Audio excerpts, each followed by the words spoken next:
Բարի երեկո, եթերում Սուրանկյունն է, որի ցանկությունը անպատասխանատվության, անօրինականության, անտարբերության դեմ պայքարն է, որովհետև ցանկությունն է արտահայտում մարդու էությունը։ Ես Վայե Ղազարյանս և Սուրանկյան ստեղծագործական խումբը սթափ մտքով փորձում ենք բացառել վատը։ Իրավագիտության մեջ մի հիմնարար դրույթ կա. եթե անշարժ ու շարժական գույքը ձեռքից ձեռք է անցնում, ապա վերջին գնորդը բարեխիղճ է ճանաչվում, ու նրանից գույքը վերադարձման ենթակա չէ, նույնիսկ այն պարագայում, եթե սկզբնական տիրոջից գնվել է խաբեությամբ։ Ի վերջո, ոչ ոք պարտավոր չէ իմանալու, թե քանի սեփականատեր է ունեցել գույքը կամ ինչպես է ընկնել նախկին սեփականատերը։ Ամիսներ առաջ մեզ զանգահարեցին Ապարանի Նիգավան գյուղից։ Արդեն 1 տարի գյուղացիները պայքարում են վաճառած անասունի գումարը ստանալու համար։ Գնորդները Միխայել և Ջիվան Ասատրյանները խաբել են մարդկանց, գումարի փոխարեն տվել միկրոավտոբուս և անհետացել։ Գյուղացիները սակայն մեքենան վաճառել չեն կարողացել։ Նրանց դեմ դատական հայց է ներկայացրել մեքենայի նախկին սեփականատեր Ռոբերտ Նազարյանը, որի փաստաբանը հասկանալով, որ Ասատրյաններից չի կարող գանձել դրա գումարը, որպես պատասխանող կողմ է ներգրավել նաև նիգավանցիներին։ Թե ինչու, մենք էլ չհասկացանք։ Ասատրյանները վճարել են ոչ թե Նազարյանի, այլ իրենց հարսի անունով գրանցված ավտոմեքենայի համար։ Դատական քաշքշուկները շարունակվում են, նոր գործընթաց է սկսվել, Նիգավանցի Օնիկ Շահբազյանի ողջ գույքը կալանքի տակ է։ Որքան կշարունակվի գործընթացը հայտնի չէ, սակայն մարդիկ արդեն զգալի վնասներ են կրել։ Կողմերի կարծիքները լսել է Շուշանիկ Միրզոյանը, այժմ նրա գլուխ հանող դեռ չկա։ Ռեպորտաժը։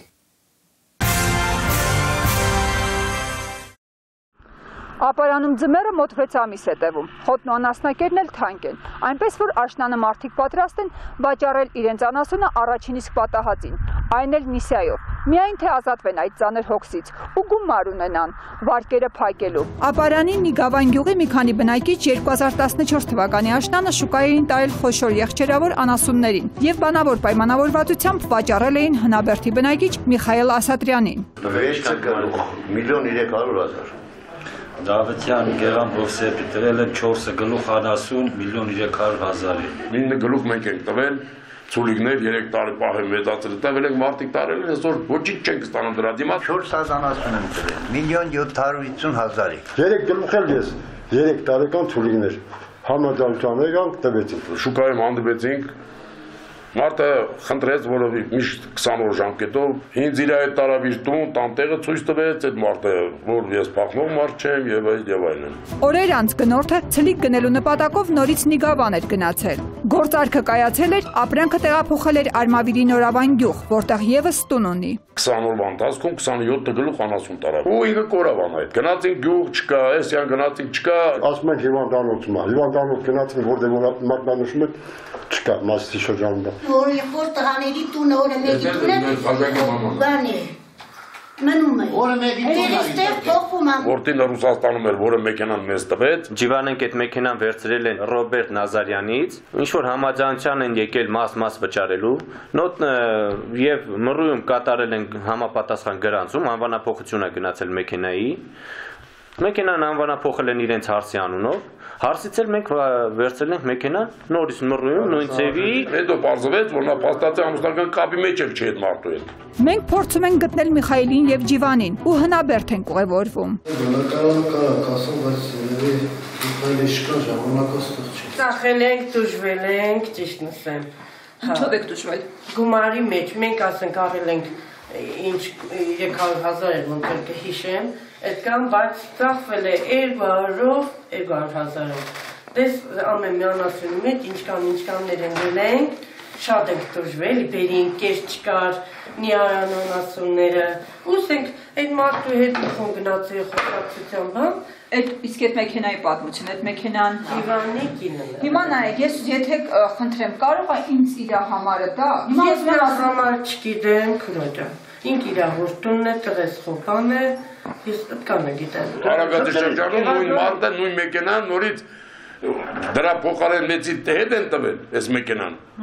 Նույն աջաններով շահել են, չգիտեմ ինչ խաղերով, արդեն տվյալներ ունենք մենք։ Մինչ նիկավանցիները փորձում էին հետ ստանալ իրենց անասունը կամ գումարը, 2014 թվականի դեկտեմբերին դատարան է դիմում ավտոմեքենան Ասատրյաններին վաճառած անձը։ Ջիվանին եւ նիկավանցիներին իդեմ Օնիկ Շահբազյանի մեղադրում է շինծու գործարքի մեջ եւ պահանջում վերականգնել ավտոմեքենայի նկատմամբ իր իրավունքը։ Արմավիրի մարզի Առաքելության դատարանը այդ որոշումը կայացրեց Էդգար Հովհաննիսյանն, ինչքան հիշում եմ,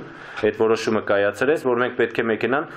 վերադարձնենք։ Իշկեկը փճացել է, այնա պատվուրիսը շակվել է։ Աջին նամիսա արդեն կանգնած է մեքենայի ակումուլյատորը նստել է, որ տանը փոխտան որ դզեն։ Բացի դա, հարկային կատարողից զանգում են մեզ ուշացնում են մինչև պեչատելը։ Մեքենան հետ տվեք։ Ինքը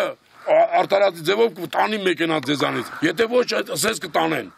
Իսկ չի մտածում, որ ըստ մեքենայի հետերը, մեկը որ 2.600.000 իմ գումարն է։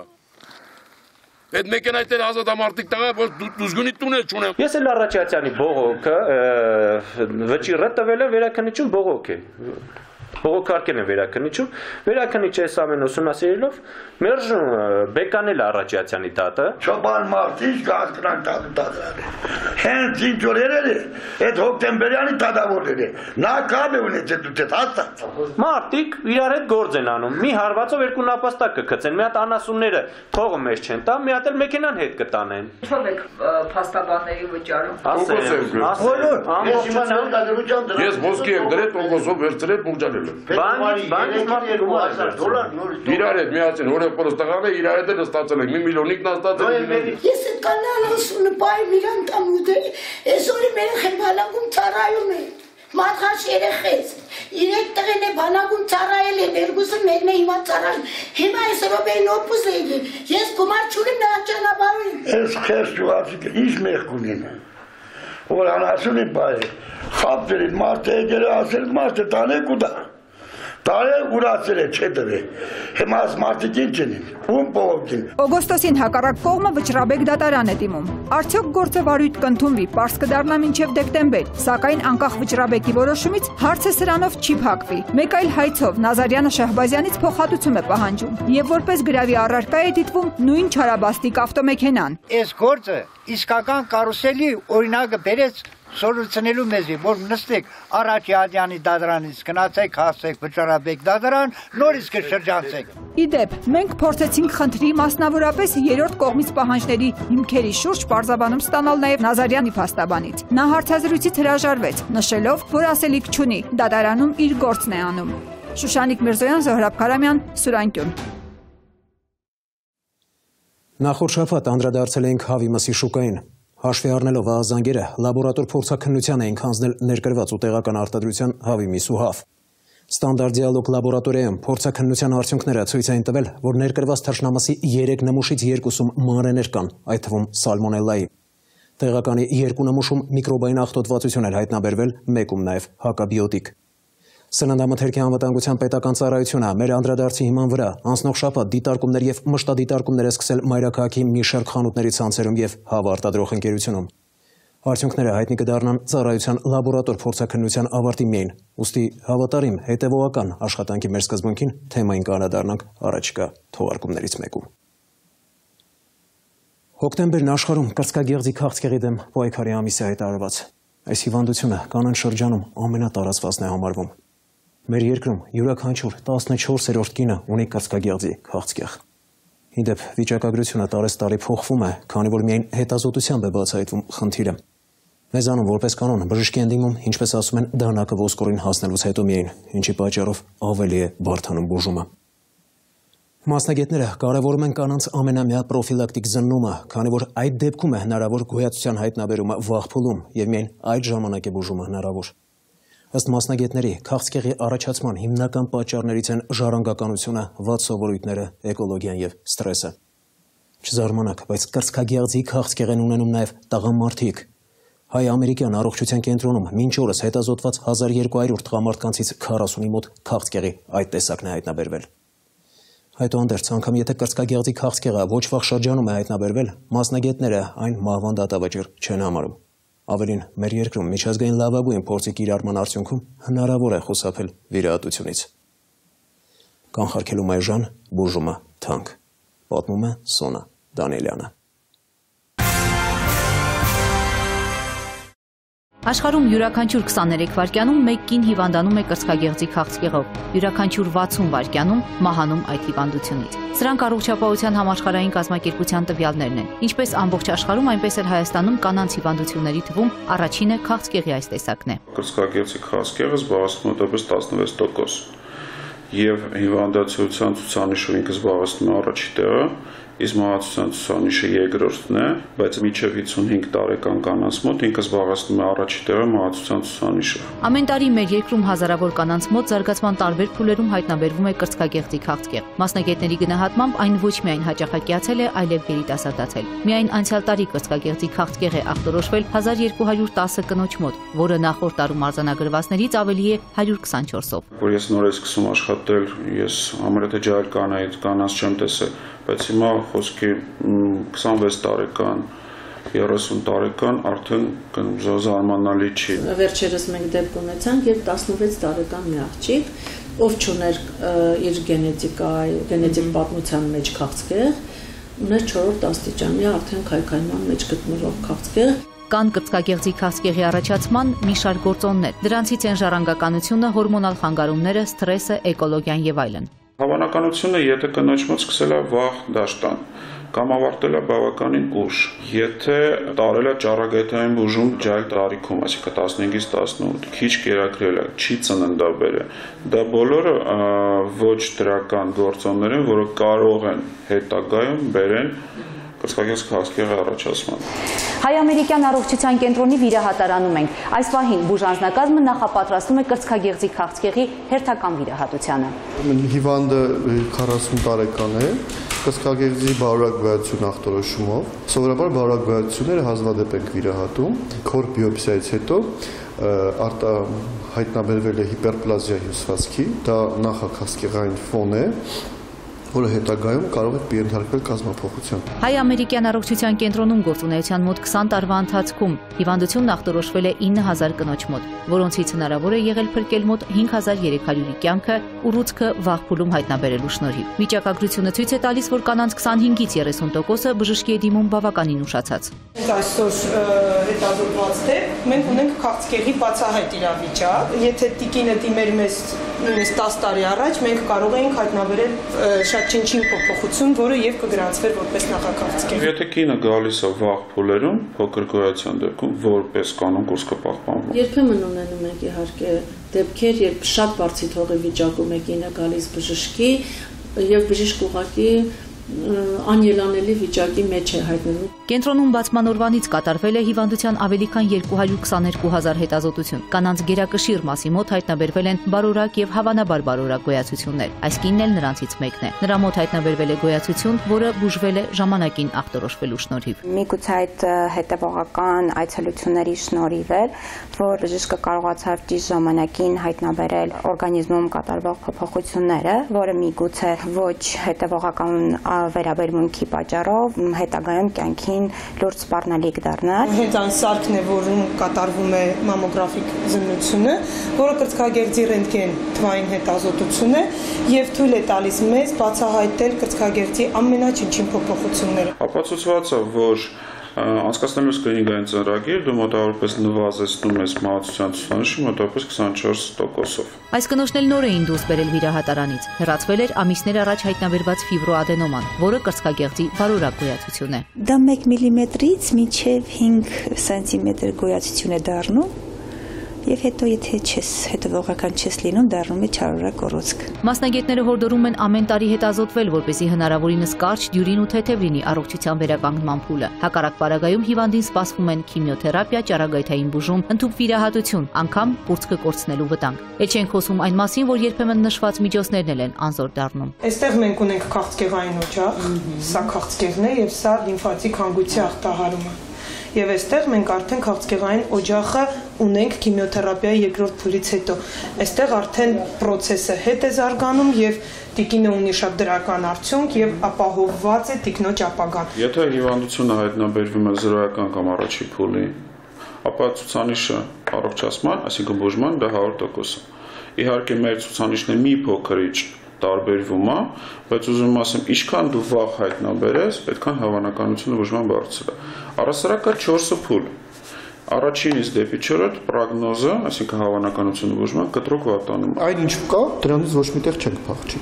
Ճիշտ մոտեցումը դա հետազոտելն է։ Եթե մենք վախենալով թողնենք փոքրիկ խնդիրը, իհարկե նա մեզ չի հանդուրժի եւ կմեծանա եւ կդառնա չլուծվող խնդրեմ։ Նման կանանց թիվն ավելին կլիներ, եթե իհարկե պետական սկրինինգային ծրագիր գործեր ու սոցիալական խնդիրներից ելնելով կանայք ստիպված չլինեին տարիներով հետաձգելու առողջական խնդիրների լուծումը, երբեմն պարզապես բաց թողնելով այն վերականգնելու հնարավորությունը։ Եթե մենք խոսում ենք ուռուցքաբանության մասին կամ առասկարակ ուռուցքով հիվանդների բուժման մասին, իմ անձնական կարծիքը, որ պետությունը իր լոման պետք է ունենա։ Հայաստանում ամերիկյան համալսարանի մագիստրոս Անուշ Խաչատրյանը հետազոտել է այն խնդիրները, որոնց բախվում են կանայք, երբ քաղցկեղն արդեն երկրորդ-երրորդ փուլում է եւ քիմիոթերապիայի անհրաժեշտություն կա։ Բոլոր հիմնականում հիվանդանոցները կենտրոնացած են քաղաքում, այսինքն մարդ, որը գտնվում է Լորվա մարզում, ինքը որպեսի բուժում ստանա, ինքը գալիս հասնում է Երևան։ Իսկ այդ բուժումը 28 օրը մեկ է ու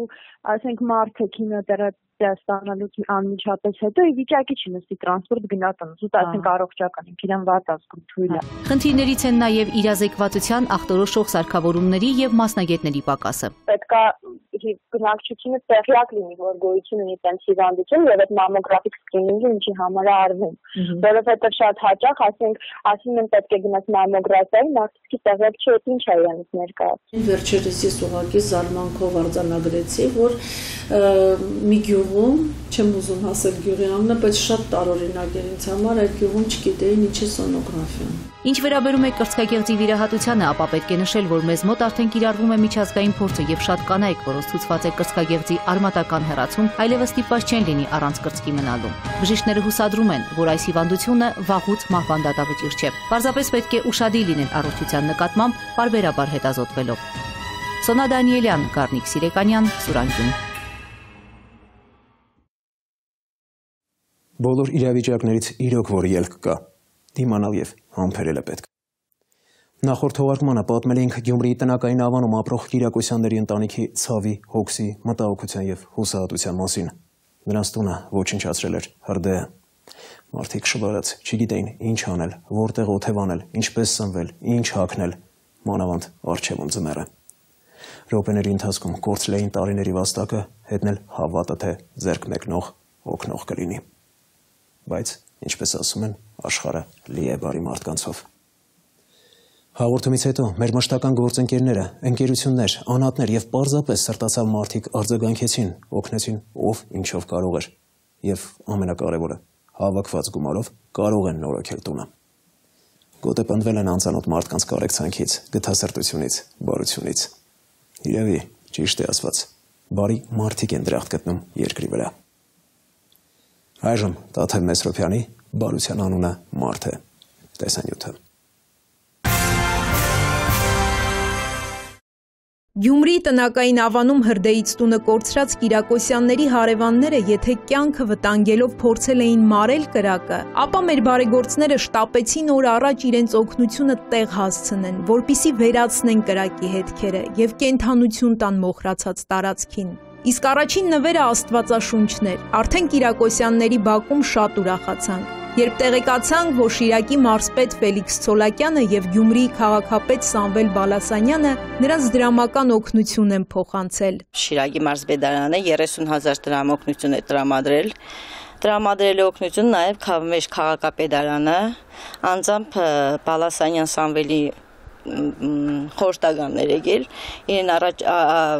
աջակցություն առաջարկից 300,000 դրամով։ Եթերի հենց վաղ առավոտյան նրանց են այցելել մի քանի երիտասարդներ, կացարան առաջարկել Գյումրիում մինչև տունը նորոգեն։ Մեզ հետ կապ հաստատեց նաև Կարեն Պետրոսյանը, ինքը ասեց, որ ինքը կօգնի ձեռք բերելու ամուսնուս գործիքները։ Երևան City սուպերմարկետների ցանցի տնօրինությունը դրան փոխանցեց, որպիսի օգտագործեն տան նորոգման նպատակով։ Մենք իսկապես դրա կարիքը շատ ունեինք։ Գնունի շինանյութի տոնավաճառի ցանցերի աշխարհ խանութների տնօրինությունը եւս գումար փոխանցեց շինարարությունը շարունակելու համար։ Գնունի շինանյութի խանութի տնօրինությանն եմ շնորհակալություն հայտնում իրենց տրամադրած օգնության համար։ Կիրակոսյանների լվացքի մեքենան կրակի ճիրաններում ամբողջովին այրվել էր, սակայն Վեգա խանութների ցանցի տնօրինությունը նրանց լվացքի մեքենա նվիրեց։ Ճիշտ է, տանիք չունենք, բայց լվացքի մեքենայի կարիքը շատ ունենք։ Իսկ VLV էլեկտրոնիկայի խանութների ցանցի տնօրինությունը նրանց մեկ այլ խնդրանք իրականացրեց՝ հեռուստացույց եւ այլ իրեր նվիրելով։ Բոլոր տեսակի նյութական կորուստները վերականգնելի են, միայն մարդկային կորուստն է անդառնալի։ Փառք Աստծո, որ այս անգամ չենք ունեցել միջադեպ առնչվելու նման դեպքի հետ։ Վալենտին տաքսի ծառայությունը մշտապես մեր հերոսների կողքին է, անգամ կադրից դուրս, եւ միշտ ուշադրության կենտրոնում է պահում նրանց։ Այս ընտանիքին էլ օգնեցին գումարով, սննդամթերքով, հագուստով։ Մաղթում ենք ամենաբարին, ամենալավը, որ սա դժվարությունները վերջի էջերին նորից բացվի ձեր կյանքում։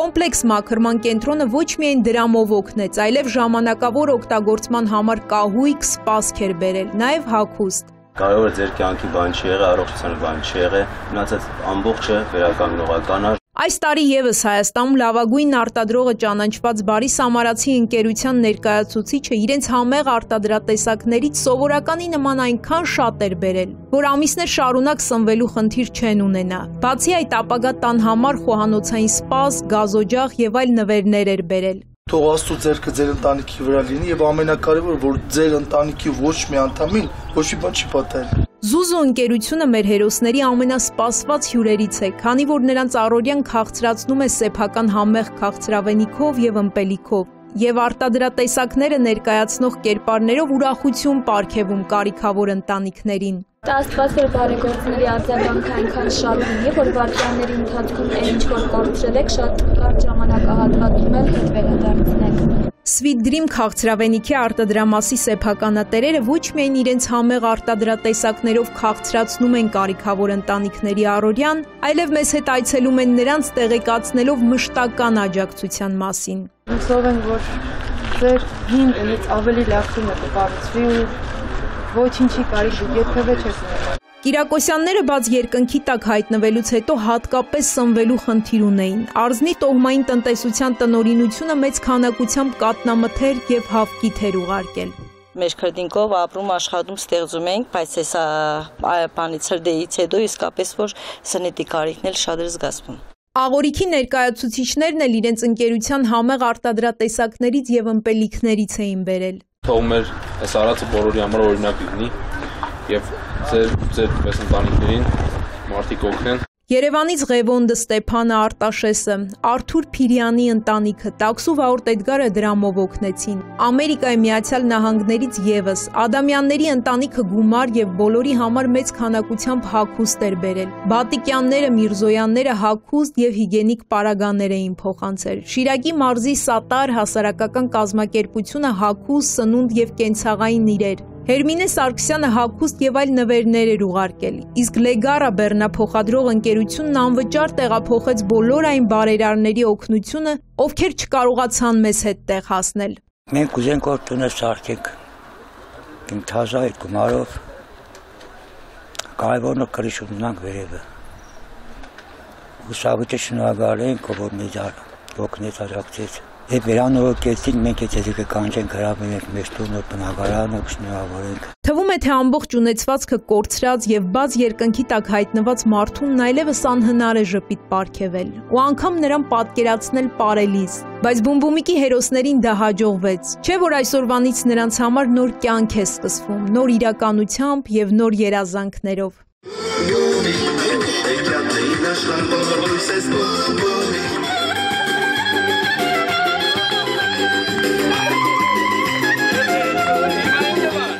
Որքան էլ դժվար էր այս մոխրակույտի ականատեսը լինել, ավելի դժվար էր տեսնել, թե ինչպես է ընտանիքի հայրն անզորությունից խեղճացել մի բուռ դարձել։ Մինչդեռ պետք է ավելի ուժեղանար եւ պաշտպաներ ընտանիքը։ Սա փորձություն էր, բայց որքան էլ զարմանալի է ոչ Կիրակոսյաններինը։ Աստված եւս մեկ անգամ փորձեց հասկանալ խիղճը, կարեկցանքն արթուն են մեր մեջ։ Տարիներ առաջ Գյումրին էլ համազգային աղետի հետևանքով գետնին հավասարվեց։ Բայց այսօր կանգուն է։ Դեռ օրեր առաջ թվում էր, թե Կիրակոսյանների ընտանիքի աղետը միայն նրանցն է, բայց հաղորդումից հետո բոլորինը դարձավ։ Խղճի եւ կարեկցանքի հետևանքով վաղը Կիրակոսյաններն էլ կշենանան։ Ավելին նրանց երախտագիտությունը որքան էլ մեծ լինի, սա առաջին հերթին Աստվածահաճո գործ էր։ Տաթև Մեսրոպյան, Զոհրաբ Քարամյան, Սուրանկյուն։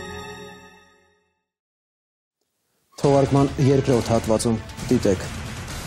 Մի քանի անգամ հարևանության հետ հրաժեշտի բաժակ է բարձրացրել։ Կեղծված փաստաթղթերին մենք շատ լուրջ ենք վերաբերվում։ Հեշտությամբ բացահայտվում է կեղծիքը։ Քաշած հարկիչով փորձում էին ստանալ փաստաթղթի վրայի կնիկ։ Եթե ատեստատ նույնիսկ վաճառվում է, ապա ոչ բացահայտ։ Կրթության վկայականներ չի լինում։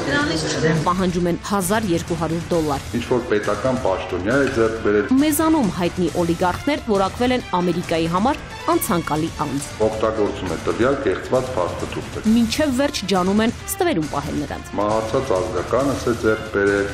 Հաճախորդներից մեկը գրավիչ առաջարկ է արել։ Դրսում աշխատեի օֆիցիանտ։ Հայտարարել, թե մատուցողու աշխատանք այլևս չկա։ Ասացի ես այդ գործով չեմ զբաղվել։ Կինը չի դիմացել ճնշումներին։ Բերում էին օրը մինիմում 6-7 հոգի։ Տրաֆիկինգի զոհ են դառնում պրոֆեսիոնալ մարմնավաճառները։ Աշխատես կավատի հետ։ Մարմնավաճառին ստիպում են աշխատել հանցագործներին ձեռնտու պայմաններով։ Իրեն ասում են, որ մենք մեծ գումար ենք ծախսել քո վրա։ Տարիներ առաջ հենց նման շահագործման է ենթարկվել։ Ընկերները ընդ լավ գործումորձ են անում։ Անմատկային պայմանները, որոնցում ստիպված ապրել են ժամանակավոր աշխատանքի մեկնածները։ Որ կար ասենք հացով, չայով յոլա են կեթում։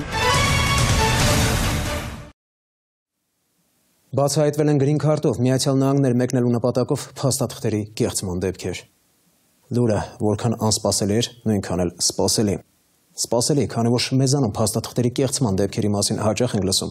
Անսպասելի, քանի որ մարդիկ դեռևս հույս ունեն, թե կարող են հիմ մեթոդներով, մասնավորապես Միացյալ Նահանգների դեսպանատնից կորզել բաղձալի վիզան։ Ով ամերիկյան դեսպանատանը հարցազրույցի է գնացել, կարող է հաստատել, որ ամերիկացիների գործելավոճը, այսպես ասեմ, չի ենթարկում որևէ տրամաբանության եւ մեծամասամբ հիմնված է սուբյեկտիվ գործոնի վրա։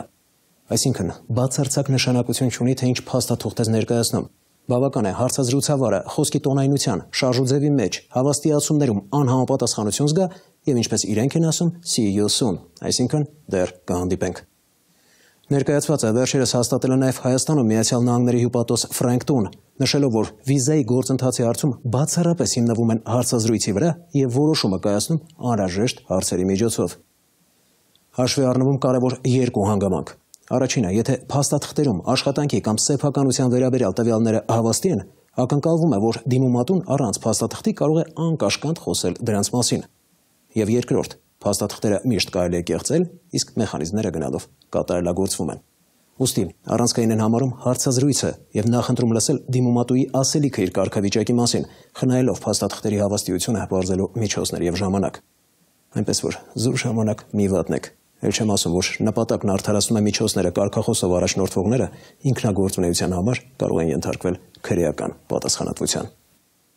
Հենց նմանների ու նման դեպքերի մասին է Նելի Հարությունյանի «Լավ է այնտեղ, ուր մենք չկանք» հետաքննությունը։ Քանի հայաստանցի է մասնակցում գրին քարտի այս տարվա խաղարկությանը, չգիտի անգամ Հայաստանում ԱՄՆ փոխհյուպատոս Սիս Քորնելը։ 2015-ին Հայաստանից խաղարկությանը մասնակցել է 21,000 քաղաքացի, եւ մենք 1700 վիզա ենք տրամադրել գրին քարտ շահածներին եւ նրանց ընտանիքներին։ Գրին քարտն իհարկե զուտ խաղարկություն է եւ շահում է նա, ով պարզապես մասնակցում է։ Դեսպանատունը մի տեղեկատվություն է հստակ հրապարակում, որ գրին քարտը շահած Հայաստանի Հանրապետության մի շարք քաղաքացիներ բացահայտվել են մասնավորապես կրթության վերաբերյալ կեղծ փաստաթուղթ ներկայացնելիս։ Միջնակարգ կրթությունը հավաստող փաստաթուղթը շատ կարևոր է եւ դա պետք է լինի ամբողջական։ Ընդհատումից հետո երեկոյան դպրոց ավարտելն արդեն պահանջը չի բավարարում։ Եթե այնուամենայնիվ վկայական չունեք, հնարավոր է, որ համապատասխան աշխատանքային փորձով արդեն որակավորվեք վիզայի համար, բայց կարևոր է, որ լինեք անկեղծ եւ ներկայացնեք ճշգրիտ փաստաթղթեր։ Շահած քաղաքացիները, չունենալով այդ վկայականները, ձեռք են բերում ինչ որ կերպ կեղծված փաստաթղթեր եւ ներկայացնում ԱՄՆ դեսպանություն։ Ասում են նրանց մեծ մասը արդեն մի քանի անգամ ազգուտակի ընկերության ու հարևանության հետ հրաժեշտի բաժակ է բարձրացրել, տուն-տեղը վաճառքի հանել, բայց բաղձալի օքեյն այդպես էլ չի ստացել։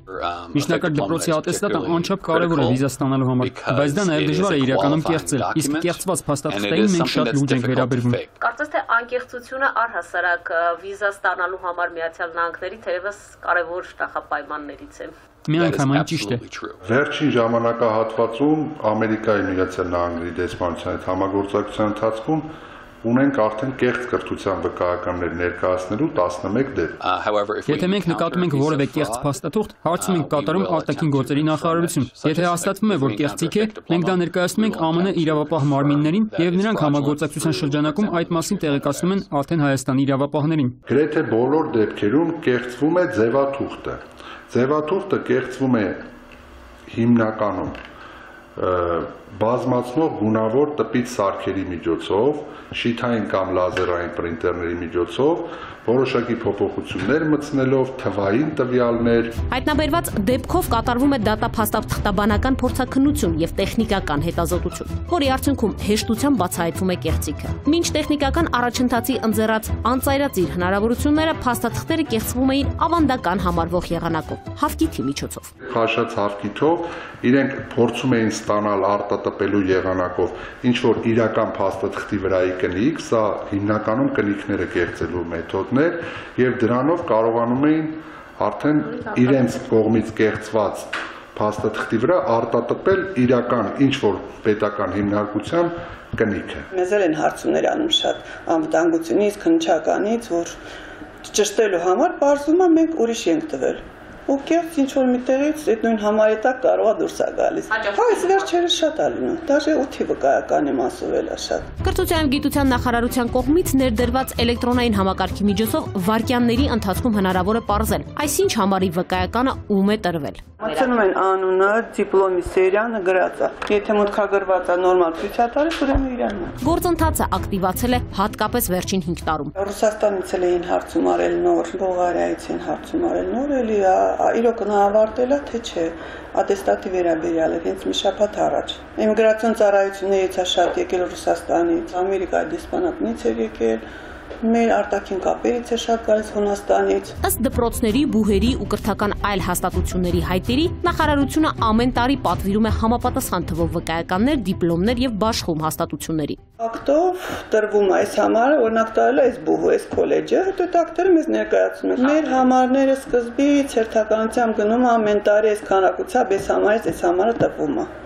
Դա համար չի կարող որի ոչ մի համար ու ամեն մեկի տեղը մենք գիտենք։ Օրինակ, գետնանցումներում աշխատանքային գրքույկների, անձնագրերի շապիկների կողքին ատեստատի կամ դիպլոմի վաճառքը հավասարապես բացառում են թե ոստիկանությունում, թե կրթության և գիտության նախարարությունում։ Որովհետև այդ պետական նմուշի փաստաթղթերը համարակալված են, ունեն կոնկրետ սերիա եւ համար։ Մենք գիտենք մեր տվածը ուր է գնացել։ Իսկ այդ որ կեղծ է, ինչ իմանանք, ինչ ճանապարհով տեխնոլոգիայով գիտե ոնց է։ Իսկ կրթության վկայականներ չի լինում։ Դրանից չգիտեմ։ Բայց ունեցել եք, խաղա հետո ունենանք։ Սենա, որի մեջ միջուկը դնում են։ Իսկ միջուկ դատարկ չի վաճառվում։ Չէ։ Այսինքն հնարավոր չի դրանից գտնել։ Ես չգիտեմ, ես չունեմ։ Ակնհայտ է, որ եթե ատեստատ նույնիսկ վաճառվում է, ապա ոչ բացահայտ։ Պետք է կարողանալ գտնել համապատասխան միջնորդի եւ վստահեցնել, որ պատրաստ եք ամեն գնով ձեռք բերել փաստաթուղթը։ Միշտ էլ վաճառվում էր, չէ՞, դաժե Ռուսաստանում, որ ապրում ենք այն ժամանակներում, իրանք էլ մետրոյի տակ վաճառվում էին։ Բաց չէ որ կեղծ։ Տպարանից համապատասխան վկայականները ստանալուց հետո կրթական հաստատությունները տեղեկացնում են հերթական որ համարներն են իրենց բաժին հասել եւ ում են դրանք տրամադրել, անուն առանուն։ Ապա այդ մասին տարեվերջին մանրամասն հաշվետվություն ուղարկում նախարարություն։ Սա վերահսկողության գլխավոր մեխանիզմն է։ Նայ, օրինակ, Շահառաչի էջը Շահումյանի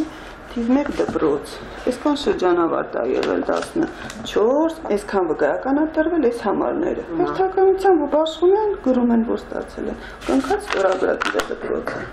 Այսինքն հետո սա արխիվ ենք հասնում։ Կեղծարարները հավաստիացնում են, որ դա օրինական փաստաթուղթ է, կարող ես վստահաբար տանել ներկայացնել, որևէ կերպ դրա իսկությունը ստուգելու հնարավորություն որևէ մարմին չունի, սակայն ապարդյուն։ Կեղծարարները դրա համար իդեպ պահանջում են $300-ից $1200, երբեմն ավելի շատ, ներառած միջնորդավճարները։ Սակայն քաղաքացիների մեծ մասը թերևս չի էլ գիտակցում, որ կեղծ փաստաթղթի համար կարող է վճարել ավելի թանկ, ընդհուպ ազատազրկմամբ։ Առհասարակ փաստաթուղթ կեղծելը համարվում է պետական ծառայության եւ կառավարման կարգի դեմ ուղղված հանցագործություն, որի համար քրեական օրենսգրքի 314 եւ 325 հոդվածներով նախատեսված է պատիժ, տուգանք եւ մինչեւ 4 տարի ազատազրկում։ 2015 թվականին Հայաստանի Հանրապետությունում արձանագրվել է պաշտոնական կեղծիքի 70 դեպք, որոնցից բացահայտվել է 42-ը։ Գրանցվել է նաև փաստաթղթեր կեղծելու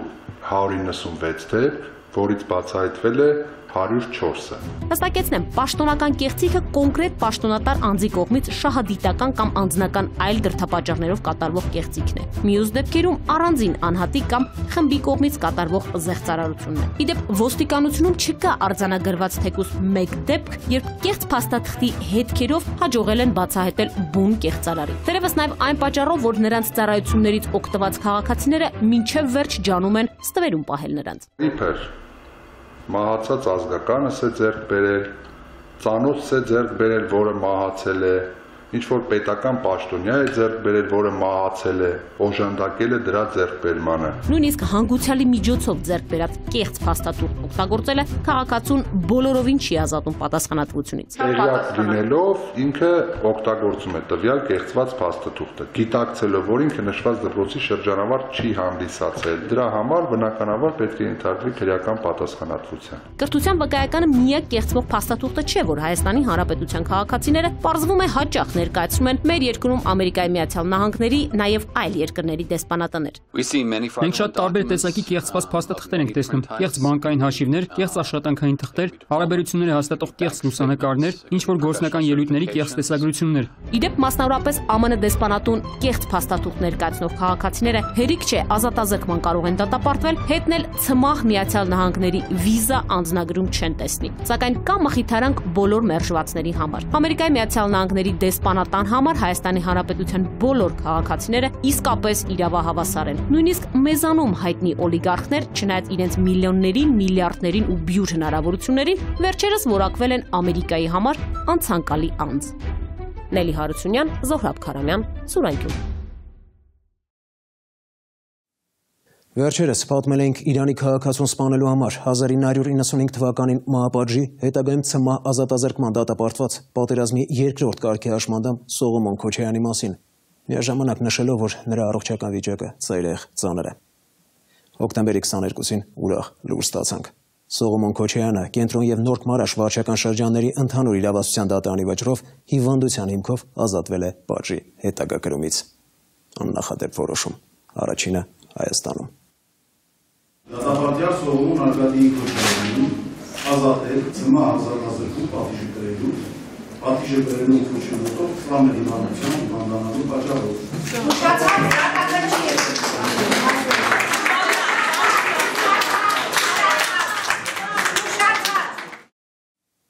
Երբ ընթերցեք թրաֆիքինգի մասին գոնե մեկ հոդված, համոզված եմ, ոչինչից չեք բողոքի։ Նման մի ընթերցանության ժամանակ էլ ուսումնասիրեցի Սփյուռքահայ գրող բանաստեղծ Վահան Զանոյանի հեռավոր մի տեղ գիրքը, որն առանց չափազանցնելու մեծ արձագանք է ստացել շատ երկրներում։ Բովանդակությանը չեմ անդրադառնա, միայն նշեմ, որ հեղինակը Դուբայում զրուցել է հայ կանանց հետ, ընդ որում ստիպված է եղել հաղթահարել առաջին հայացքից անհնար թվացող արգելքներ։ Կարծում եմ արդեն պատկերացրիք, թե ինչեր պատմած կլինեն։ Տեսանյութում կծանոթանաք թմրամիջոցների վաճառքից հետո համաշխարհային չարիք համարվող թրաֆիքինգի առանձնահատկություններին, մինչ այդ սակայն երկու նկատառում։ Հայաստանից ամեն տարի հազարավոր մարդիկ խմբերով կամ առանձին մեծ գումարներ աշխատելու հույսով կամ խոստմամբ մեկնում են արտագնահաշխատանքի։ Մի մասը հաջողում է, իստվար հատված էլ կանգնում կոտրաստ աշտակի առաջ և գումար ուղարկելու փոխարեն ընտանիքից է վերադարձի գումար խնդրում։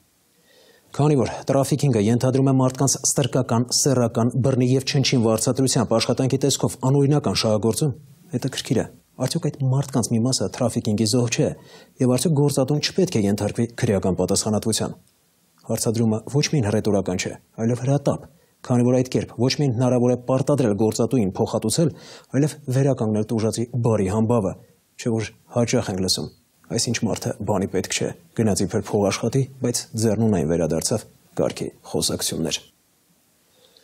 Այսպես կոչված ոսկե սարերին շատ հաճախ հավատում են նաև անձնական երջանկությունը արտասահմանում գտնելու մտադրություն ունեցողները։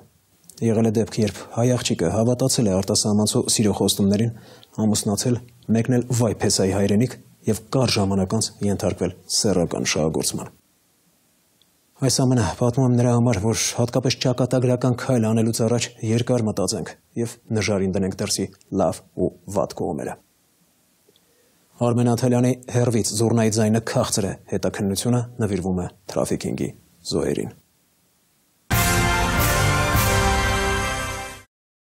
ծով, արևադարձային կլիմա, հաճելի ժամանց, մատչելի գներ։ Շատերն այսպես են հիշում կուրորտային, հատկապես մերձավոր արևելյան քաղաքները։ Մեր զրուցակցի եւ նման տասնյակ կանանց համար, սակայն, այդ վայրերը լրիվ այլ հիշողություններ եւ ասոցիացիաներ են առաջացնում։ Նա ամուսնալուծված է, ապրում է երեխայի եւ թոշակառու մոր հետ, որոնց կարիքները հոգալու եւ ընթացիկ պատկերը մարելու համար տարիներ առաջ սրճարանում աշխատել է որպես մատուցողուհի։ Մի օր սրճարանի մշտական հաճախորդներից մեկը գրավիչ առաջարկ է արել։ Ինքը ինձ առաջարկեց դրսում աշխատեի օֆիցիանտ, այսինքն Դուբայում, ունեցա որ ընդեղի քաղաքացի լինի, իրենք մի քանի անգամ ավել կվճարեն, դրա համար իրանց ձեռա տալիս օգուտա, որ հենց ես գնամ, ստեղից մարդ գնա։ Հաստակները համոզիչ են թվացել եւ նա մեկ շաբաթ անց մեկնել է Դուբայ։ Նրան դիմավորել է մի կին, ուղեկցել է իր բնակարան եւ հայտարարել, թե մատուցողու աշխատանք այլևս չկա, բայց կա այլ մարմնավաճառի աշխատանք։ Ես ասեցի, ես այդ գործով չեմ զբաղվել, մտադրություն էլ չունեմ զբաղվելու, դու ստեղապորինի ես, երեխուդ մասին չես մտածում,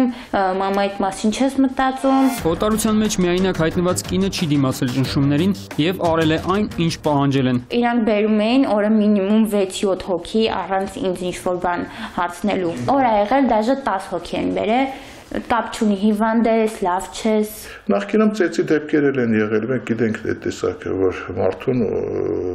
փակել են եւ անընդհատ ֆիզիկական բռնության են ենթարկել, անգամ ես մի դեպք եմ հիշում, երբ որ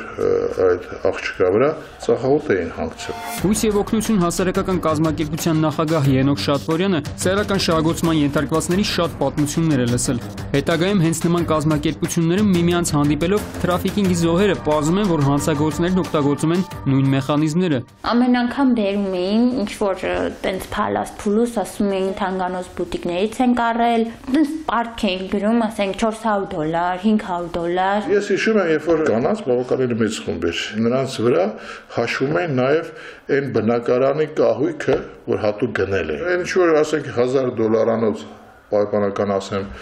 բասկաթոռեր, իրանց վրա ասում են 2000-ը։ Ես օրական $500 չափ աշխատում էի, բայց իրանք սաղ իմ ձեռից վերցնում էին։ Ոստիկանության թրաֆիկինգի դեմ պայքարի ստորաբաժանումն ամեն տարի բազմաթիվ գործեր է քննում, բացահայտելով նման պատմություններ։ Մենք ունենք նաև մարդիկ, երբ որ իրեն առաջարկում են աշխատանք, ուրեմն այսինքն ասում են եկեք գնանք, դուք կաշխատես խանութում Թուրքիայում օրինակի համար, ու անձը այնքան ինքնավստահ լինելով, չպատկերացնելով, որ ոչ լեզու գիտի, որ կարող է շփվի, ոչ ծանոթ մարդ ունի, ինքնավստահ լինելով գնում է։ Այդուհանդերձ վերջին տարիներին սեռական շահագործման նման դեպքերը բավականին նվազել են, ասում է Ռոբերտ Գրիգորյանը։ Հիմա հիմնականում թրաֆիկինգի զոհ են դառնում պրոֆեսիոնալ մարմնավաճառները, ինչը միևնույն է դիտվում է որպես քրեորեն պատժելի արարք։ Անձը տեղյակ է եղել, որ պետք է զբաղվի մարմնավաճառությամբ բարդ երկրում, սակայն դա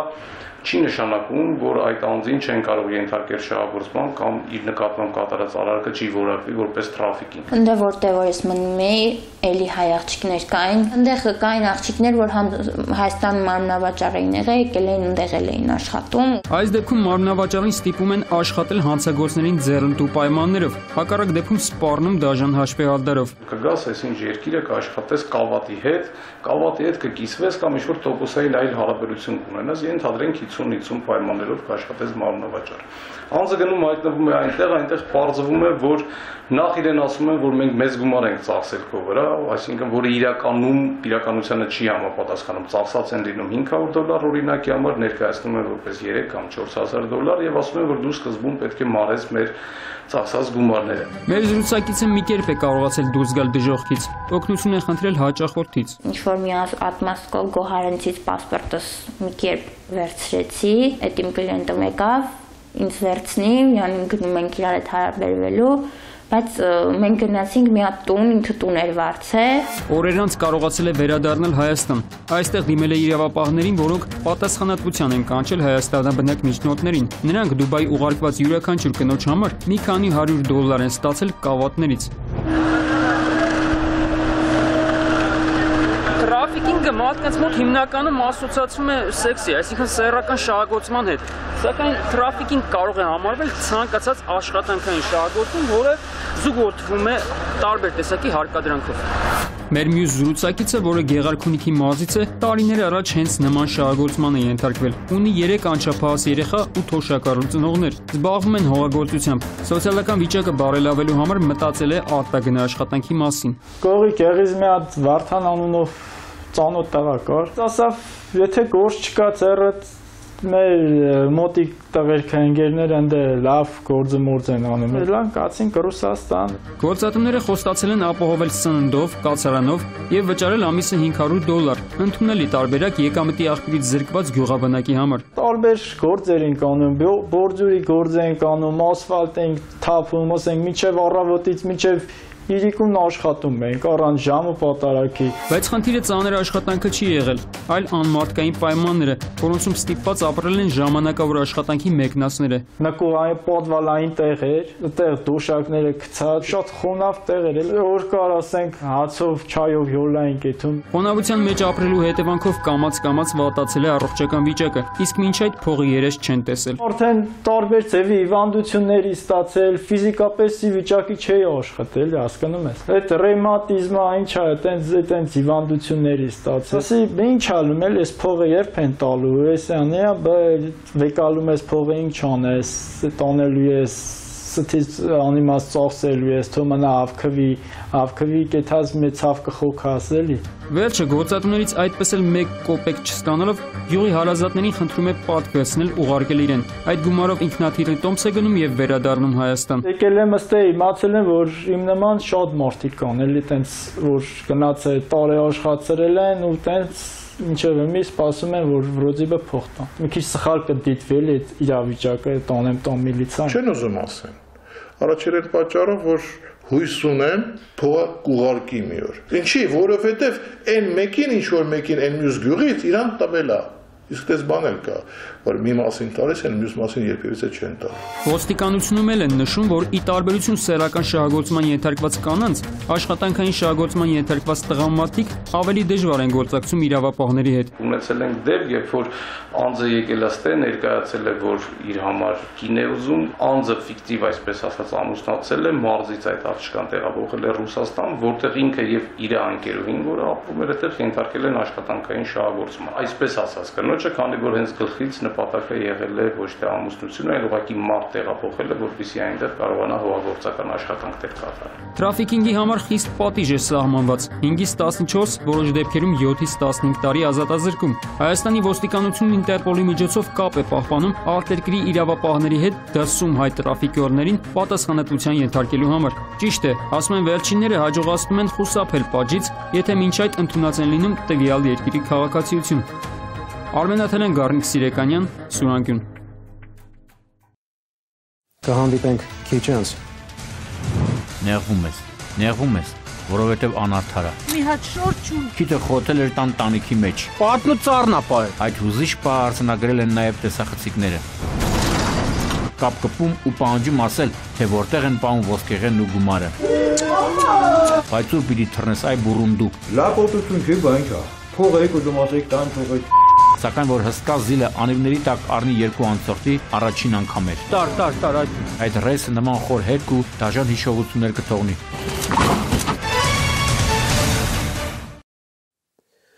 Թերևս կմտաբերեք, թե տարիներ առաջ ինչ հնչեղություն էր ստացել հայտնի բանդայի գործը։ Անձերով, բովանդակությամբ, ինտրիգներով եւ ի վերջո դատավարության ընթացքում Երևան եկած բացահայտումներով այս գործը թերևս երկար կհիշվի։ Ինչեւ այժմ նրա շուրջ խոսակցություններ են ծավալվում, սկսած ձերբակալվածների անմեղության կանխավարկածից վերջացրած սոցիալական բաղադրիչով, մասնավորապես, որ բանդան հիմնականում կողոպտել է մեծահարուստների տները։ Ու բնական է, որ խոսակցությունները կարող էին նաև հոգեբանական խոր հետք թողնել։ Հեշտ ճանապարհով հարստանալու մոլուցքը խոր չէ հատկապես նրանց, ովքեր ունակ չեն ինչ-որ բան ստեղծելու ու ընկնում են ուրիշի ստեղծածի հետևից։ Հոկտեմբերի 15-ին առավոտյան 6:30-ի սահմաններում 3 ստահակ, 2-ը դիմակավորված Սիլիկյան թաղամասում հարձակվում են Ալիյան եւ Սադայան ամուսինների առանձնատան վրա։ Կապ կպում են նրանց, գումար են պահանջում ու մերժումից հետո անխնացեցում, այդ թվում հասցնելով դանակի մի քանի հարված։ Տակնու վրա անելով տունը գումարով ու ոսկյա զարդերով հեռանում են։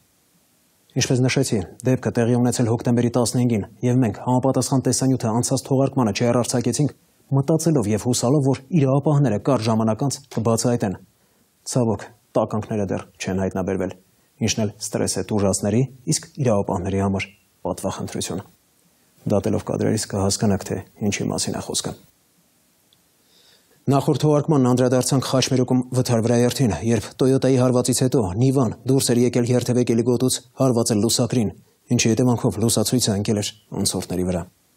Նշել ենք, որ մայր ու դուստր ծանր վնասվածքներով տեղափոխվել էին հիվանդանոց։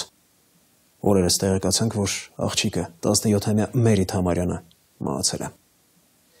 Կյանք խլած վթարի մասին մակերեսային տեղեկատվությունն անգամ հուշում է, որ պատճառը կրկին փողզիջման բացակայությունն է։ Կան վարորդներ, նույնիսկ փորձառու, որոնք մինչև այժմ չեն հասկացել լուսացույցի կարևորությունը։ Նրանց համար դեղինը ամենևին նախազգուշացում չէ։ Մեկ է չեն տուգանվի, իսկ թե ինչ կարող է պատահել խաչմերուկի մեջտեղում, չի հետաքրքրում։ Ընդ որում, նույն կերպ մտածում է նաև խաչվող փողոցով երթևեկողը, ու լինում է այն, ինչ լինում է։ Ու սա է թերևս պատճառը, որ Ավանի հարսնակար ռեստորանային համալիրի հարևան խաչմերուկում արձանագրված հերթական վթարի մասնակիցները միմյանց են մեղադրել։ Բարեբախտաբար վթարի պահը արձանագրվել է, եւ դուք էլ հնարավորություն կունենաք բարձելու մեղավորին։ Մինչև չսթափվեն մահվան ելքով պատահարները լինելու են։ Շաբաթվա քրեական քրոնիկոնը դժբախտ պատահարներն ու ավտովթարները Գագիկ Շամշյանի զիջելով խնայենք իրար տեսանյութում։ Վայ աշխարհ, աշխարհ, անաստոց աշխարհ, թե ինչ է այս աշխարհը այսքան ծուռ, ճիշտ էր ասում էլի հայ մեծ դասականը, մարդ կա աշխարհն աշալակա ստանում, մարդ էլ կա ելել աշալակն աշխարհի, երբ տեսնում ես, թե ինչպես ասենք մի փսլնքոտ 100 հազարանոց մեքենա վարում, մյուս կողմից ինչպես կարող է վարկյանների ընթացքում մարդկանց հալալ քրտինքով վաստակածը ջուրը գնա, նեղվում ես, որովհետև անարդար է, հենա Հրազդանում փայտյա տնակում բնակվող Արարատ Բաղդասարյանի ընտանիքը 25 տարի առաջ մի կերպ են պրծել ազերի ստահակների գյուլեքից, փախստականի կարգավիճակով հաստատվել Հայաստանում, փայտյա տնակ կառուցել եւ ահա արդյունքը։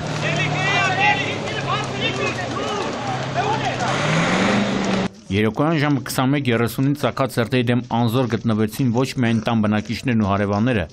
այլև Հրազդանի հրշեջները, որոնք ժամանել էին երկու մարտական հաշվարկով, չեն կարողացել ոչինչ անել, քանի որ, ինչպես արդեն ասեցի, տնակը փայտյա էր։ Ինչ ունեն չունեն դարձավ կրակի բաժին։ Հրեն, քիչ առաջ էլ տեսակ, թե ինչպես էր Գյումրիում տնակում բնակվող ընտանիքը նույն օրը հայտնվել ու հալալա բարերարներին, որ ձեռք գցեցին։ Լավ կլինի, որ այս ընտանիքին էլ մի քիչ օգնեն, մի տնից չեն, բայց մի հալի են։ Մի հատ շոր չունի, ստիկ չունի։ Ուղղակի խնդրում ենք,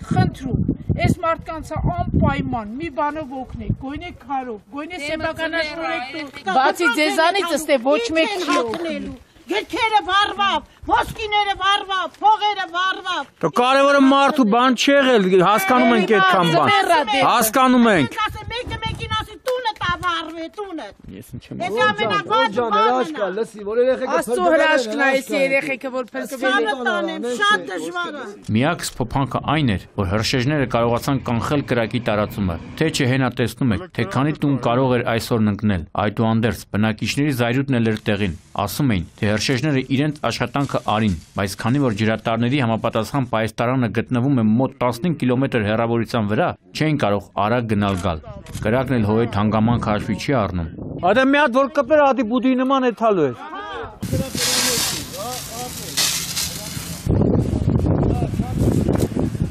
Այս դեպքում էլ տուն տուժեց, բայց ոչ թե հրդեհի, այլ խորհրդային մոնստրի, գազ 66-ի։ Առհասարակ սովետների երկրի արտադրած զռլամա ավտոներից աշխարհը մինչև հիմա չի արտադրել։ Դրա համար է երևի, որ ասենք Փարիզ-Դակար աղմաղ ճանապարհի վրա սրանք մշտապես հաղթող են ճանաչվում։ Ու հեչ վերջներն էլ չի, խորտուբորտ ճանապարհը, հաստ պատա, թե երկաթ-մերկաթը, գլուխն առած ուր ասես քիթները չեն խոթում։ Այս անգամ երեկոյան էլի ժամը 21:30-ի սահմաններում քիթը խոթել էր Ճամբարակ քաղաքի Սարալանջի 47 տան տանիքի մեջ։ Ահագին էլ եկել է, պատնու ծառն ապա է։ Ծառը թափը կորցրել է, էլի։ Հələ մի ստեղ նայեք, սրա արածի հետքերը, այս խեշ մարդիկ ինչքան ժամանակում վերացնեն։ Գլխավոր հարցը մարդկանց մոտ հենց այդ էր։ Պատասխանն էլ փորձում էր տալ Ճամբարակի քաղաքապետը, որը հավաստիացնում էր, թե վերջներդ մի դրեք, մեր միջոցներով կարգի կբերենք։ Քաղաքապետարանի բյուջեի, թե հնարավոր է մարզպետարանն էլ ձեռք մեկնի։ Դե հիմա արդեն մարզպետին էլ միգուցե կդիմենք, եթե մեր բյուջեն չբավականացնի, իմ կարծիքով դրա կարիքը չի լինի։ Իսկ գյուղացիներն էլ կատակում են։ Քաղաքապետը ձեռքը տանի գրպանը բիլիարդ կխաղա, բայց ասում է մեր միջոցներով հարցը կլուծենք։ Չէ, քաղաքապետ ջան, քեզ հաստատ պետք է օգնության ձեռք մեկնի մարզպետը։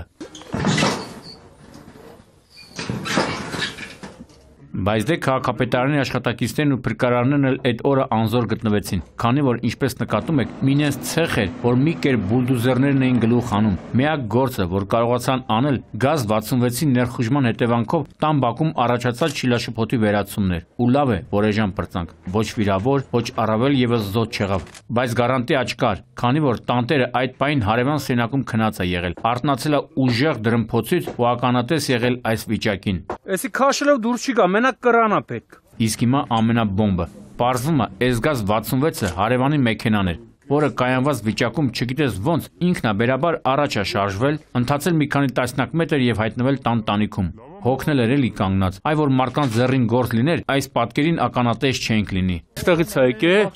Տան առաջ տան հայատից։ Քանի մետր մոտավորապես։ Երկու ծառի արանքով։ Լավը մարդ չի եղել էլի։ Ով ինչ ուզում ասի, բայց հայը մնում է հայ, դրանից բխող բոլոր հետևանքներով։ Հետևանքն էլ Ավանի հարսնական ռեստորանի հարևանությամբ Խաչմերուկում արձանագրված վթարն էր, երբ 07-ն ու Տիանան պինդ իրար էին ողջագուրվել։ Այդ հուզիչ պահը արձանագրել են նաև տեսախցիկները։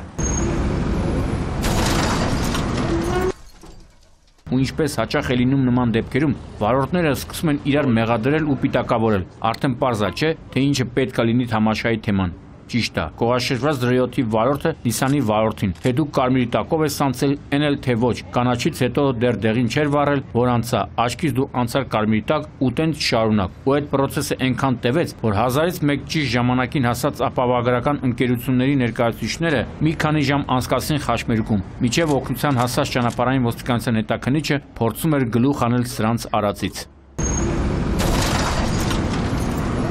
Սակայն եթե ուշադրիր դիտենք տեսախցիկի ֆիքսացը, պարզում ենք հետևյալը. 07-ը սպասում է մեքենաների հոսքին, որ ցախ անի, վստահ լինելով, որ արդեն վտանգ չկա, մտնում է, մեկ էլ որտեղից որտեղ հայտնվում է Տիանան ու տուր որ կտած, ու եթե ուշադրիր նայենք լուսացույցին, կերևա, որ հարվածի պային դեղին գույն էր, ասել է, թե մեր վարորդների քրոնիկ դարձած հիվանդությունը այս դեպքում եւս իր սև գործն արեց։ Գիտեն, որ դեղինի տակով մտնելը տուգանք չի, քիթները խոթում են ու խնդրեմ, դատողությունները թողնում ենք ձեզ։ Հիմա անցնենք Շուզեյով դաժանությամբ իրար նման երկու դեպքի, որոնք մի քանի օր դարձել էին բուռն քննարկումների առիթ։ Խոսքը մայրաքաղաքի Սիլիկյան թաղամասում եւ Վաղարշապատում ավազակային հարձակումների մասին է։ Հայտնի բանդայի գործից հետո երկար ժամանակ չենք լսել նման դեպքերի մասին, բայց սրիկաները կարծես էլի բազմանում են։ Սկսեմ Սիլիկյան թաղամասում տեղի ունեցածից։ Անհայտ անձը կամ անձիկ ավելի ճիշտ։ Չգիտես ինչ ասես, ճիվաղները կամ ինչպես ժողովուրդն է սիրում ասել, բացիները վաղ առավոտյան ներս են մտել նշված բնակարան եւ կատարել իրենց սև գործը։ Եվ ուրեմն հոկտեմբերի 15-ին առավոտյան 6:30-ի սահմաններում նշված թաղամասի 4-րդ փողոցի առաջին տան բնակիչներ ազգությամբ եզդի Ալիյան եւ Սադայան ամուսինները իրենց համար քնած են լինում, երբ 3 տականք, սրիկա, ստահակ, չգիտեմ էլ ինչպես այդ կենթանիներին անվանեմ, մուտք են գործում նրանց տուն, երկուսը դիմակավորված են լինում, ձեռքներն էլ դանակ, հասնում են ամուսինների վրա, կապ կպում ու պահանջում ասել, թե որտեղ են պահում ոսկեղենն ու գումարը։ Երկուսը հավասարին, բայց մեկը բոյով է։ Են բոյով է շտողեց մեզ իսպանին, մորթում է։ Են բոյով շտողեց, ես չեմ կարող խիղճը գործում, բոյով շտողեց։ Մորթում։ Թուրքից բետար, վիժված, այսօր է կցեց։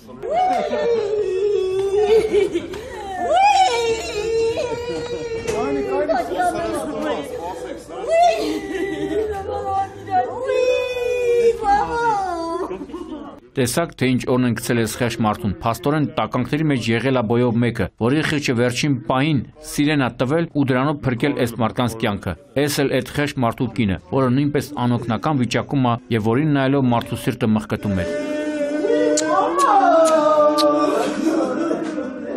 Աբովյան մտած սա նախարով։ Հա, գիտեմ նկարել։ Մեր ու մանուկ բրտեցին, քարակել։ Լստեն նայ։ Մարդու կնգան սպանեցին։ Փաստորեն տակնու վրա են արել ողջ տունը։ Հիմա տեսնում եք, թե ինչ վիճակ է տիրում տան երկրորդ հարկում։ Սկսած տեղաշորներից վերջացած սերվանդներով, քանի որ ամուսիններին կապկպել են, բավականին երկար ժամանակ են ունեցել սև գործը ավարտին հասցնելու։ Տարել են, ինչ հասցրել են։ Կոնկրետ թիվը դեռ պարզ չէ, բայց ամենայն դեպս քիչ էլ չի։ Տարան ինչ կար, տարավ իրեն ինչ կար լրի տարել են երեխեքի վարգատել։ Կամերան։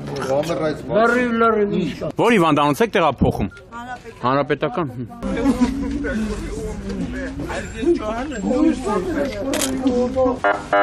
Ինչպես արդեն նշեց Վայե Ղազարյանը, տեսանյութն անցած թողարկմանը չներկայացրեցինք, որ գոնե կենդանիներին գտած լինեն ու արդյունքն էլ հետը տանք։ Ավաղ նրանք մինչև հիմա ազատության մեջ են։ Չնայած գիտեք, թե ում օրն է 40 օր։ Ճիշտ են ասում էլի, մարդ պիտի նենց ապրի, որ հայրը չամաչի, մայրն էլ արցունք չթափի։ Այս մարդկանց դեմքերը վերհիշելով հուսով ենք իրավապահները կտեղավորվեն այդ ժամկետի մեջ։ Չէ որ հանակ բան չի, մունդիրի պատիվը, իսկ ստահակներին հայտնաբերելուց հետո նրանց դեմքերը անմահացնելու եւ բազմահազարանոց լսարանին ներկայացնելու ինֆորմացիոն հովանավորին շատ փնտրել պետք չի։ Մեծ հաճույքով այդ դերը կստանձնենք։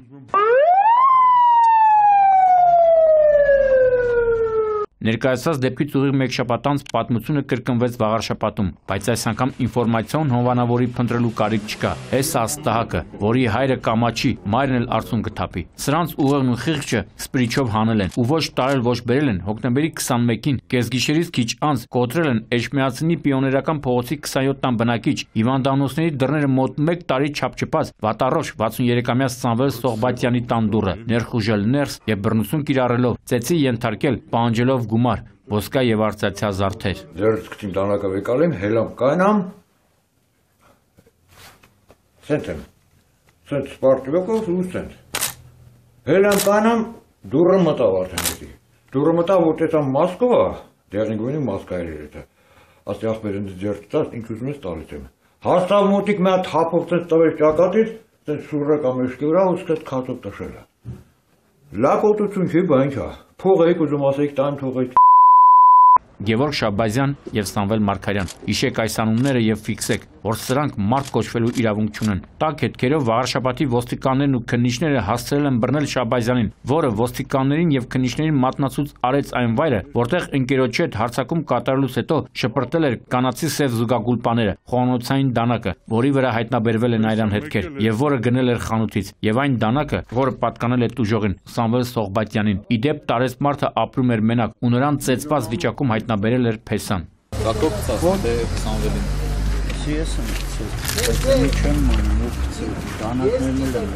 Այս այրան հետքեր էլ կաբրեն։ Սրան տակ հետքերով Էջմիածնի ոստիկաններն ու քննիչները ճանապարհային ոստիկանության երկրորդ սպայական գումարտակի առաջին վաշտի առաջին դասակի աշխատակիցների հետ բռնել են Բագրատաշենի անցակետում։ Իրակ արժխելքով մտածելա, թե կաշին փրկելու համար պետք է թռնել երկրից, բայց ուր պիտի թռնես այ բուրունդուկ։ Հիմա ամենասարսափելին, որը գալիս է ապացուցելու, որ գողը տանից է լինում եւ առանց նավոդկայի կամ տեղեկության նման գործեր չեն արվում։ Պարզեցի, որ ավազակային հարձակում կատարողները տուժածի եղբոր տղայի ընկերներն են, ովքեր իմացել են, որ տուժածը բնակարանը վաճառել է 20,000 ԱՄՆ դոլարով եւ մտածել են, թե գումարը մոտն է։ Սխալվել են ու կարողացել են ընդամենը տանել 215,000 դրամ եւ Nokia տեսակի բջջային հեռախոս։ Այդի ցակա։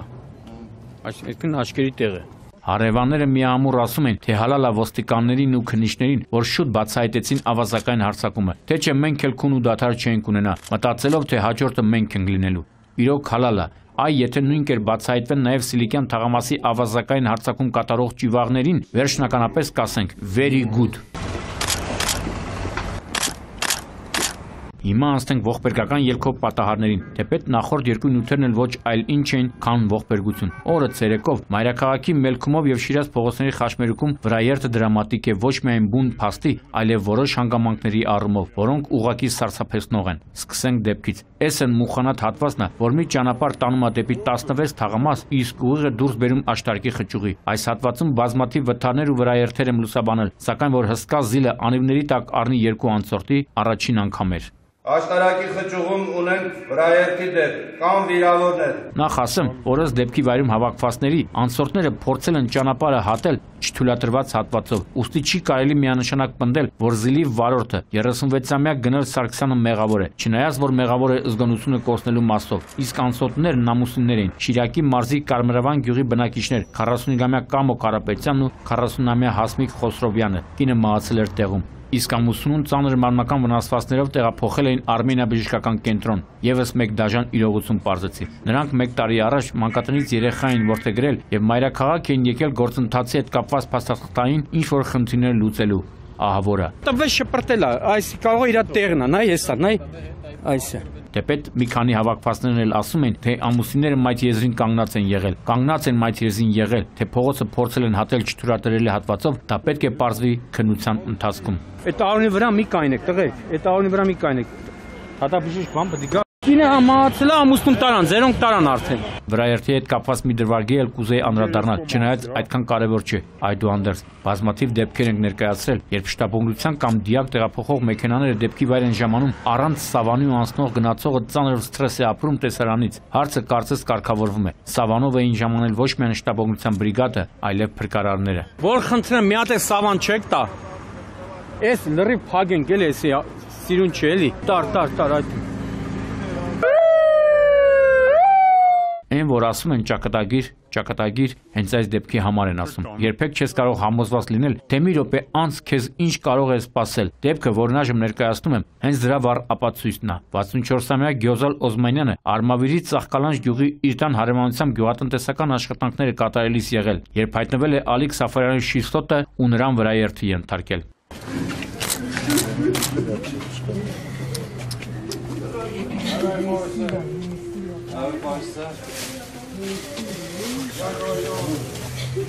Կինը հենց տեղում մահացել է, պատկերացնելն անգամ սարսափելի է։ Մարդ իր տան մոտ գործ էր անում 1 րոպե առաջ, իսկ հիմա չկա։ Մերսեդեսի վարորդը պարզվում է, մինչև վրաերթը երթևեկել է հանդիպակաց գոտով։ Թե ինչու է դուրս եկել հանդիպակաց, կպարզի նախաքննությունը։ Փաստն է, որ վրաերթից հետո նաև գլխիվար շրջվել է ու հայտնվել առվում։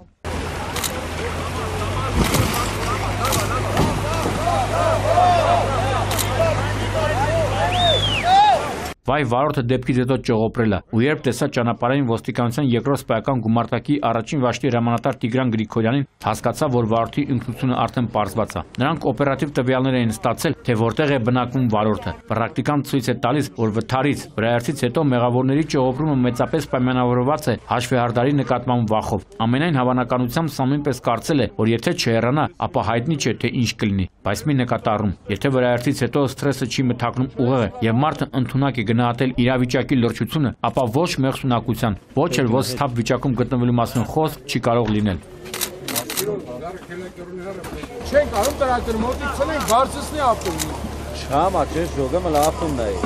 Եվ վերջում 3 շաբթի, հոկտեմբերի 20-ին օրը ցերեկով Կոմիտասի պողոտար մի քանի ժամով կատվածահար առանց խոշոր վթարի մասին, որն ավարտվեց վրաերթով։ Դժվար թե թիվ 58 երթուղին սպասարկող Hyundai ավտոբուսի ուղևորները պատկերացնեն, թե այդ ռեյսը նման խոր հետք ու դաժան հիշողություններ կթողնի։ Թիվ 47 շենքի դիմաց իրար են բախվում նշած Hyundai-ը, որի ղեկին եղել է 57-ամյա Էդուարդ Ասոյանը եւ 21-ամյա Միրան Ամիրխանյանի Նիվան։ Հարվածը լսեցի ավտոյի ու բժշկի ժողովուրդը։ Բայ, ես ինչ լավ գլուխ բռնեցի։ Պարզվում է, որ բախումից հետո Նիվան վրաերթի է ենթարկել հետիոտնին եւ կողաշրջվել։ Տեսնելով այս պատկերը շատերն էին կարծում, որ ողբերգական ելքից խուսափել հնարավոր չէ։ Ցավոք, կանխատեսումներն իրականացան։ Հիվանդանոց տեղափոխված վիրավոր հետիոտնը, որն ինչպես պարզվեց 79-ամյա Ջիվան Սաֆարյանն է, 8 ժամ գիտակցության չգալով մահացել էր։ Միշտ ափսոսանք եմ ապրում, երբ մարդիկ հասնելով պատկառելի տարիքի նման դաժան մայի են արժանանում։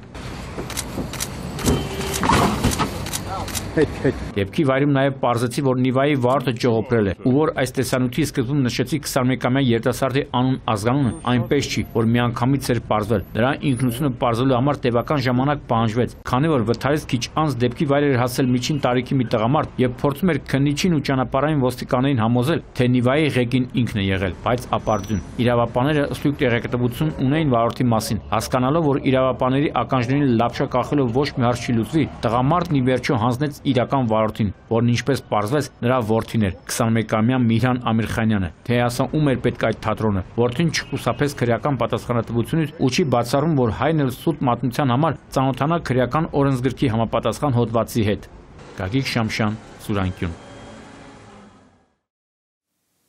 Այսքանը սիրենք իրար եւ խաղաղ անցնենք կյանքի կարճ ճանապարհը։ Կհանդիպենք նոյեմբերի 1-ին ժամը 22-ին։ Աստծո սերը բոլորիս հետ։